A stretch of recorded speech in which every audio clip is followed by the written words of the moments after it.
Hello, everybody. I'm George from Ireland.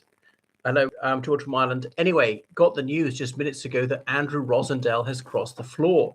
Formerly Conservative MP will now be taking the whip from Reform United Kingdom. So remember where you heard it first. Just a couple of days ago, I said that there is another Conservative MP who might be defecting imminently. But I didn't name this person to say whether this is going to be a woman or a man. I mean, there are up to 5 others who might go. I don't think they'll all go. What surprised me is how soon it happened.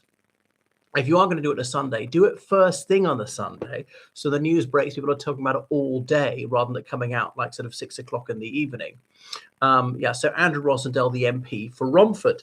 So Mr. Rosindell, he comes from that area. He comes from a working class family. I think he was brought up by a single mother, born in 1966. And that was more unusual in those days. People got a hard time for it. So Mr. Rosindell, he's from white British background, nominally Christian background, and he left school and went straight into full-time work. He eschewed university. One of very few MPs who doesn't have tertiary education, even though of all the adults in the UK, and about 35% would have a bachelor's degree or higher. So it's perhaps good the non-graduates have some representation. Anyway, he was deeply involved in the Conservative Party from the early 1980s, so a Thatcherite through and through. Of course, he comes from Essex, just outside London, the northeast, one of the most stalwartly Conservative counties that did quite well out of Thatcherism. Obviously, other areas of the United Kingdom, there was high unemployment in the 80s, like Northern Ireland, Caledonia, Northern England, and so forth. Anyway, deeply involved in the Young Conservatives, and indeed he was chairman of the Young Conservatives organization called International Young Democrat Union. He was also in this Eurosceptic organization, the European Foundation by Bill Cash, set up by Bill Cash. I don't know if Bill Cash is still in Parliament. Anyways, he was a councillor and stuff like that, but he was a journalist when he was 18, wasn't even editor of his local newspaper. So he stood a couple of no-hoper seats, like Glasgow Provan, which was, rock solid Labour, and he only got 8% of the vote. Stood in Thurrock, which is in the northeast of England, which again is very Labour territory, and lost that one as well. Sorry, I mean it's kind of the only Labour areas of Essex, and then finally elected in 2001. 2001, a very boring election of 650 constituencies in the United Kingdom, and about 10 changed hands. But he took his seat from Labour and had the biggest pro-Conservative seat in the country. Remember Andrew Neil at the time and his politics show late at night saying, and if the Tories got a swing that positive, they were back in office. And in 2001, the Conservative Party was in the doldrum. I remember meeting a woman from his Romford constituency and said that she was Labour inclined, but he was outside the railway station every Saturday with his stall, handing out leaflets, chatting to people. And she was so impressed by his diligence and endeavour that she cast a ballot for the Conservative Party. So, and I remember another Conservative saying, oh, the most horrible racist person has been elected. And I remember once getting a letter from him adorned with Union flags. So he's maybe a bit over the top with his flag waving for my taste, going around with his bulldog with a Union flag, jacket. I mean, I'm not against flags. I've owned and displayed the tricolour, the Union flag. I don't own any flags at the moment. And Staffordshire Bull Terrier, of course. Anyway, so he's always got very healthy majorities. People thought he's rather abused the expenses, claimed the max for food and stuff like that. He claimed whatever his main address was somewhere else, even though people say he didn't really live there, stuff like that. He's always been of the Eurosceptic tendency, so it'd be unsurprising that he crossed the floor. So he's also sponsored an erotica event in Parliament. As I say, is this immoral lifestyle? Well, it could be for married people or whatever, but it's a business as a constituency. He has a duty to help them out. So he vocalized his support for the late Augusto Pinochet, formerly the president of the Republic of Chile, who was a hate figure for the left.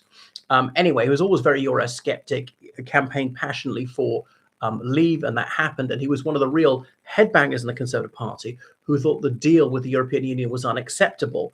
And so he probably would rather left without an agreement. So that was him. He's flying around the world on parliamentary business quite a lot. Okay, so no surprising. He wanted to bring back the capital punishment, and I can't think of any of the MPs who do. He says that those who claim asylum should be locked up until their claims are processed and stuff like that. So because he came from a working class background, he's part of an organization called the Blue Collar Conservatives. And when he was active in Tory circles, the people in the higher party were very pucker, almost all been to public school, varsity, speak with cut glass accents, might have felt a little bit out of place, and so on. So he's against the National Trust being woke and pushing an anti-imperialist agenda and stuff like that. He's deeply uncomfortable with homosexuality, opposed to even same-sex civil partnerships and so on. I don't know if he's changed his mind on that one. So that's him. He was unhappy with the approach to the Chagos Islands.